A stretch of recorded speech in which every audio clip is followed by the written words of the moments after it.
Hi everyone, it's Liam here from Rating the Races. So, we're back in the UK. We arrived back on Wednesday. It's cold, it's raining. I think I left Australia, it was 31 degrees. I got back to the UK and it was 9 degrees and raining. I turned up at the airport with my cap on, my sunglasses, greeted by my brother, who's like, you can take your sunglasses and cap off now, you don't need those. Which is very disappointing. Anyway, so as I said, we're back, so we can do proper analysis now, and there'll be lots more, the usual analysis like handicap analysis on Tuesdays, etc. So we are back. Let's kick off looking at some of the races tomorrow, and we'll start off with the Amateur Jockeys Handicap at Cheltenham, the 110. And there is a horse I like in this race. I think he's still running well. So some of these are older horses that seem to have lost their way.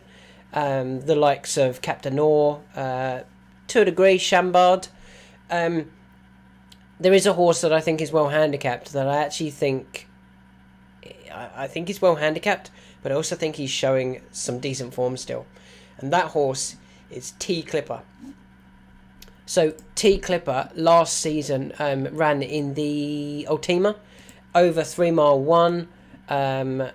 This race tomorrow is over 3 mile 1. He finished 6th in the Ultima, which for me is definitely a stronger race than what he's running in tomorrow. If you look at the front 5 as well, Corach Rambler, Fast or Slow, Monbeg Genius, The Goffer, Oscar Elite. All of those were probably better horses than what T Clipper's running against here. So that's a good start straight off.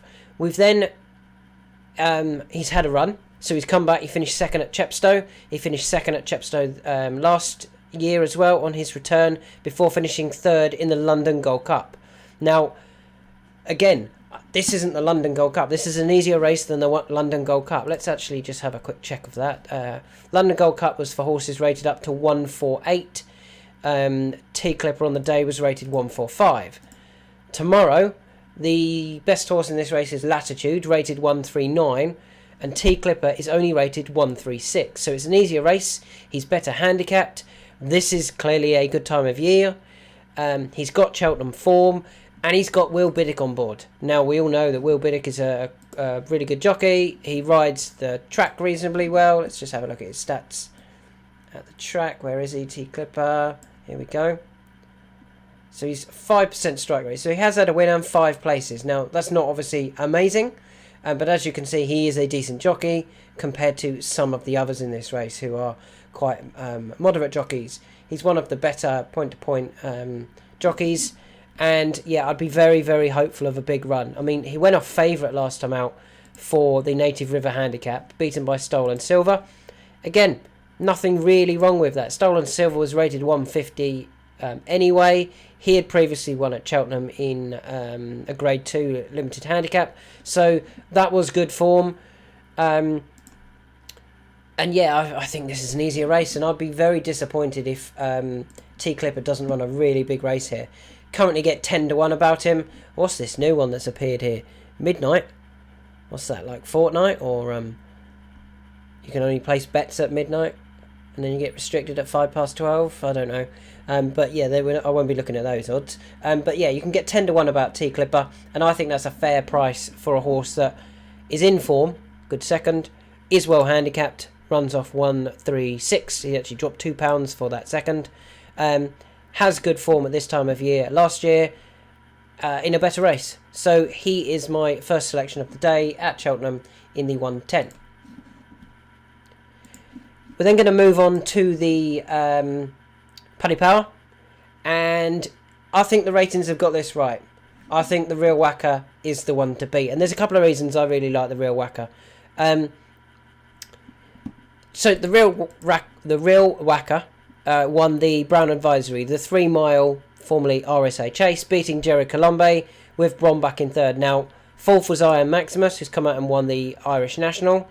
The 2nd, Jerry Colombe, has obviously gone on to win at Aintree and then won the Ladbrokes Champion Chase recently at Down Royal. Excuse my phone.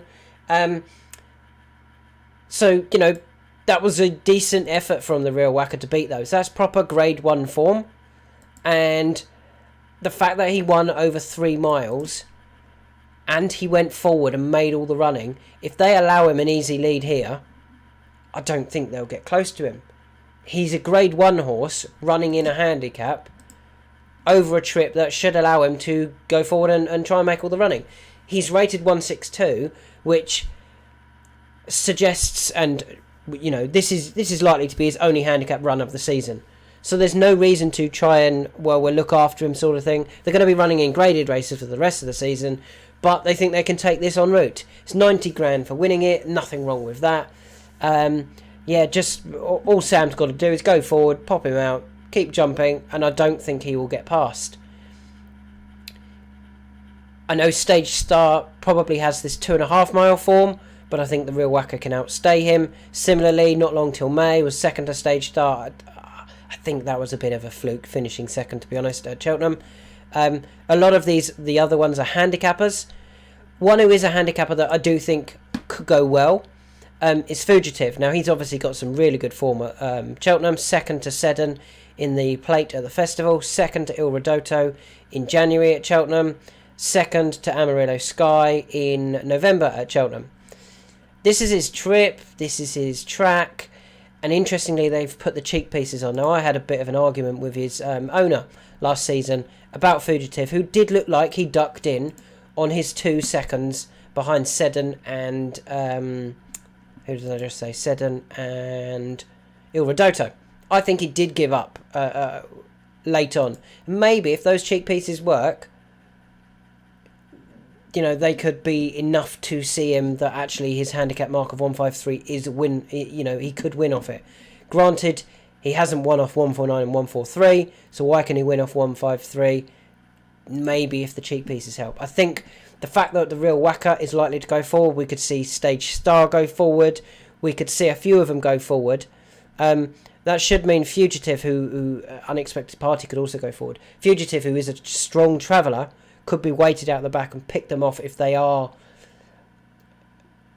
being aimed at maybe the graded races later on in the season, and they're not going to give him a hard race late on.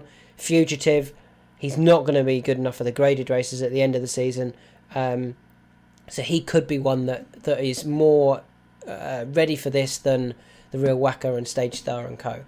I'm going to do them both. The Real Whacker is available at 7s. Let's just refresh this page so you can see that it is the updated page. The Real Whacker is available at 7s, and Fugitive is available at 11s. Is he? Yes, 11s. There's a few 11s. Labrock and Corals. If there were Bet UK and Star Sports and Midnight, small bookies were trying to suggest that they were 11s, I wouldn't be offering those as potential prices because they'll soon ban you. But anyway, my 2 that I like for the Paddy Power then are the Real Whacker. Hopefully he makes all the running. And Fugitive, who should travel best or travel really well with that strong pace from the likes of Stage Start and the Real Whacker.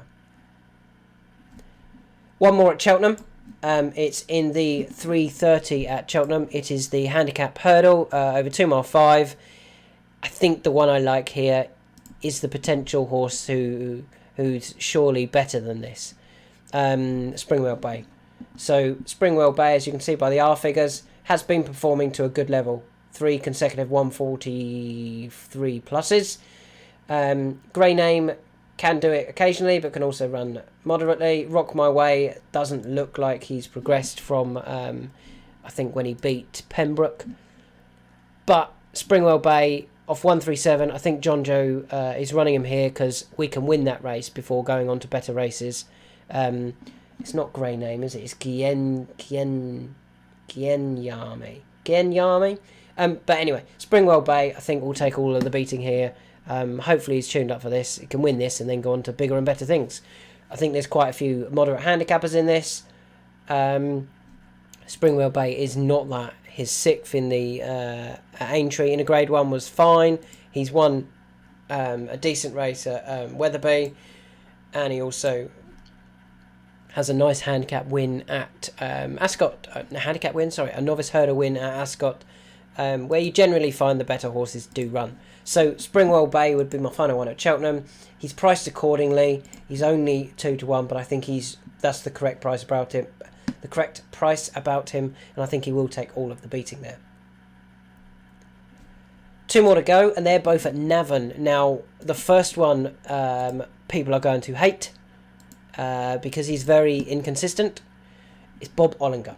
So, the reason I like Bob Olinger in this race, I said it last season, I kind of wish that Bob Olinger had ended up in the Coral Cup. I think he would have gone very, very close in the Coral Cup. I know he would have had Langadan against him, but I think Bob Olinger is actually quite well handicapped off his mark of 155 over 2.5 mile. If we actually look at his form over 2.5 mile, he won a maiden hurdle, he won a grade 1, he won a grade 1, he won a beginner's chase, he won a grade 3 chase, he fortunately won the Turner's chase when Galopin des Champs fell at the last. They were 40 lengths clear of Bustleton, who actually has done alright. And he's finished second to Home by the Lees last season when travelling best, but maybe being looked after off the back of that pulled up effort at Punchestown. So his form over 2.5 mile is actually 1, 1, 1, 1, 1, 1, 2. And that came off the back of that effort where he pulled up at Punchestown, where I think they kind of, is he okay? And they didn't want to give him a hard race. They then stepped him up to 3, dropped him back to 2. Neither of those worked. 2.5 mile is his trip. This is his trip. Cider Burley surely will be aimed towards the back end of the season. Zanahir actually ran in this race last year and was well beaten in 7th. Granted, Home by the Lee, Andy Defray and Bustleton are both chasers and both handicappers. Home by the Lee, granted, he beat Bob Olinger here last season. He did go off 28 to 1 that day. I know he went and won the 3 mile version, or the 3 mile grade 1 a few weeks later, but he was only beating Ashdale, Bob and Meet and Greet handicappers. Flooring Porter ran below himself. Bob Olinger doesn't stay. Zanahir pulled up. So Zanahir doesn't particularly run well at this time of year either. And I think Home by the Lees was not the right horse to win that race last year. And I think he's been fortunate in his grade 2 and grade 1 wins. He's found races that have suited him. And as I said, I think Bob Olinger last season, Rachel was a little bit gentle once he got headed, because they didn't know what would happen to him, because they were worried that he was a little bit fragile, having pulled up a Punchestown. This season, they know he's fine, and I think he will take all of the beating here. And at 2 to 1, I would have him favourite over Zanahir, who I don't think is going to be fully tuned up for this race. Although Zanahir won 39 days ago, it was only a 3-runner race. He beat Run for Oscar, who is not a grade 1 horse at all, and Andy Defray, who's a handicap chaser. So, yeah, I think Bob Olinger is going to take all of the beating here, personally. The final one I want to talk about is, again, at Navan, and it's one that I'm really surprised about his price, to be honest. It's in the Fortria Chase, the 2 mile chase. Dysart Dynamo. Dysart Dynamo at 6 to 4. The horse that can beat Dysart Dynamo, there's 2 in my opinion. El Fabiolo, John Bon. He hasn't got either of those to contest it against.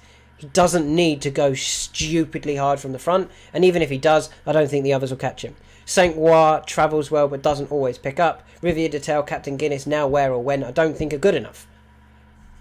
I'm really, really surprised at the price of 6 to 4 about Dysart Dynamo. I think he should be favourite. I think he should be odds on. When Dysart Dynamo finished 4th, he went too early. He set it up for El Fabiolo and he went way too hard. His second, last him out behind El Fabiolo. El Fabiolo is top quality. Dysart Dynamo just allowed to go to the front. I don't think the others will see which way he goes, and I think he will win this quite comfortably, to be honest. I'm really not a fan of Captain Guinness. I don't think he's anywhere near as good as Dysart Dynamo, personally, although he's got a higher rating. I mean, he ran okay against John Bon at Sandown. He got well beaten by Energumene and Blue Lord. Now, if Blue Lord and El Fabiolo took on each other, El Fabiolo is much better, and Captain Guinness can't get close to Blue Lord. Dysart Dynamo can't get close to El Fabiolo, but if they all ran in against each other, I think El Fabiolo would win it. I think Dysart Dynamo would finish second. I think Blue Lord would finish third, and I think Captain Guinness would finish fourth. So with that in mind, I really like Dysart Dynamo here at 6-4. So they are my selections for tomorrow. Starting off in the 110 at Cheltenham, the Well Handicap T-Clipper has a bit of form, likes this time of year, is in an easier race than last season, and ran a really good race over this course and distance at Cheltenham in the Cheltenham Festival. The real whacker to go and make all of the running in the Paddy Power Gold Cup. If he gets tired and Stage Star, they kind of take each other on. I think Fugitive, with the cheek pieces on, can pick up the pieces. They are currently 7s and 11s. Final one at Cheltenham in the 3:30. Springwell Bay, I think, is a handicapper, is a graded horse running in a handicap. They can win this before going back into graded races. He's currently 2-1. At Navan, Bob Ollinger, this is his trip.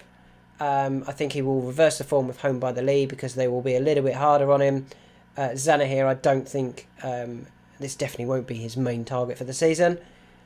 And finally, Dysart Dynamo, I think he'll go to the front, make all of the running, and the others won't know where he's gone. So they are my, how many is that? 1, 2, 3, 4, 5, 6. They are my 6 selections for tomorrow. Thanks for listening, and I'm back in England, and it's not raining at the moment, but it's dark and miserable. And my screen says, my computer says 9 degrees. 9 degrees. We didn't get below 20, I reckon, in Australia, and it rained 3 times in my 77 days I was there.